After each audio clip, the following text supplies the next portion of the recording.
আসসালামু আলাইকুম সবাইকে। আপনারা যারা সাউথ কোরিয়াতে হায়ার স্টাডির জন্য আসতে চান 2026 এ। সো আপনারা কিভাবে ব্যাংক স্টেটমেন্ট করবেন সেটা আপনারা জানেন না। যারা আপনারা ব্যাংক স্টেটমেন্ট সম্পর্কে জানেন না তাদের জন্য আজকের এই ভিডিওটা। সো এই ভিডিওটা যদি আপনি পুরা ভিডিওটা দেখেন তাহলে কিভাবে ব্যাংক স্টেটমেন্ট এবং ব্যাংক থেকে লোন নিয়েও আপনি কিভাবে সুন্দর করে আপনার ব্যাংক স্টেটমেন্ট তৈরি করতে পারবেন এবং এই ডিরেকশন যদি আপনি এই নির্দেশনায় যদি আপনি ব্যাংক স্টেটমেন্ট তৈরি করেন তাহলে আপনার ভিসা রিফিউজ হওয়ার সম্ভাবনা প্রায় থাকবে না।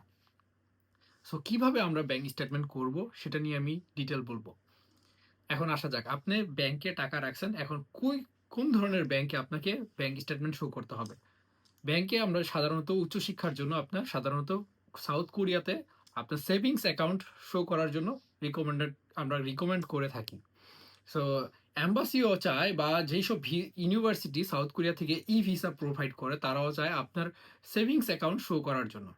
সো সেভিংস অ্যাকাউন্টে আপনাকে মিনিমাম 22 লক্ষ টাকা থেকে 25 লক্ষ টাকা এরকম আপনার অ্যাকাউন্টে টাকা দেখাইতে হবে।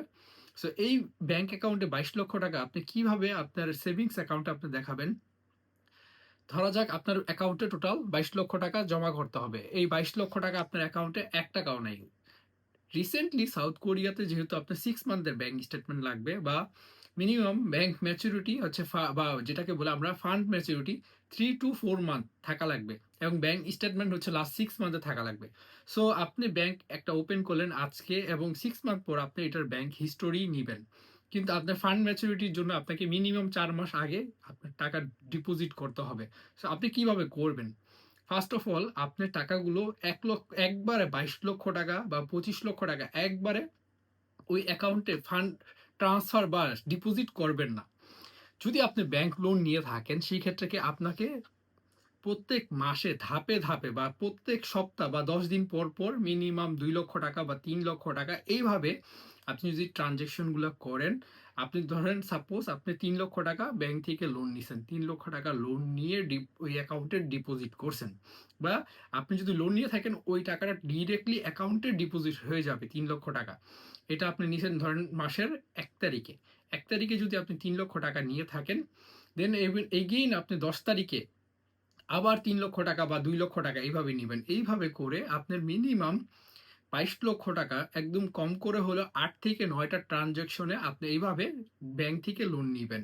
এবং মাঝখানে যেই গ্যাপগুলো থাকবে 1 সপ্তাহ বা 10 দিন যখন গ্যাপটা থাকবে এই গ্যাপের মধ্যে হচ্ছে আপনি আপনার পার্সোনাল টাকা থেকে 10,000 বা 20,000 ওইখানে ডিপোজিট করবেন।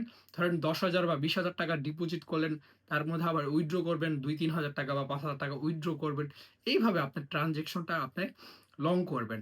এইভাবে ট্রানজেকশন লং লং করার পর আপনার টোটাল 6 মান্থের একটা ব্যাংক স্টেটমেন্ট হয়ে যাবে এবং আপনার ফান্ড ম্যাচুরিটি 4 মান্থ হয়ে যাবে। কিন্তু যাদের আপনার টাকা আছে ব্যাংকে অলরেডি টাকা আছে তাদের তো সেফ। কিন্তু যাদের টাকা নাই ব্যাংক থেকে লোন নিয়েও এইভাবে ফান্ড ম্যাচুরিটি এবং ব্যাংক স্টেটমেন্ট যদি এইভাবে করেন 4 to 6 মান্থ এইভাবে যদি ব্যাংক স্টেটমেন্ট করেন তাহলে হচ্ছে এম্বাসি বুঝতে পারবে যে এটা আপনার নিজস্ব টাকা, এটা আপনার ব্যাংকের লোনের টাকা না।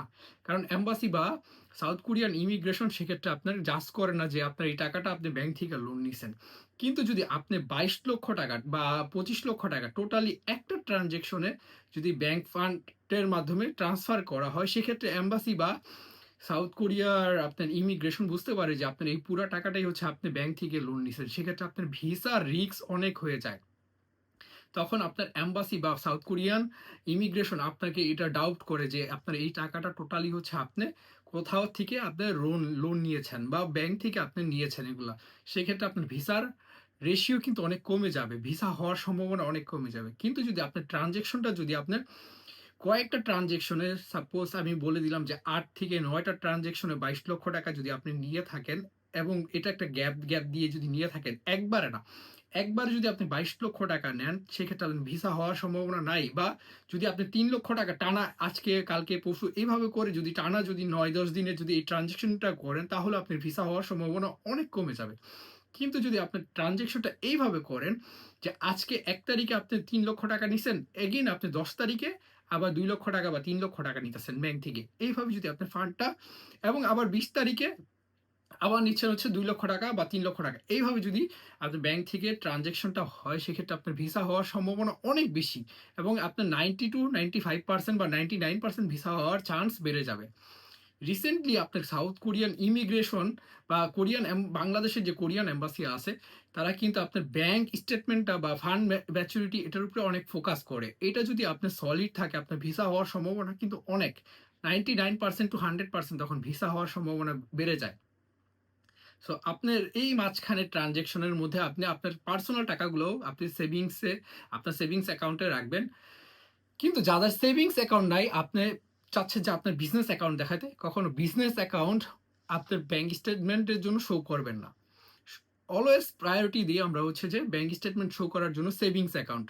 আবার অনেকে বলতে পারেন যে আমি আমার এফডিআর আছে, আমি এফডিআর শো করব না। আপনি এফডিআরটা শো করবেন না প্লিজ।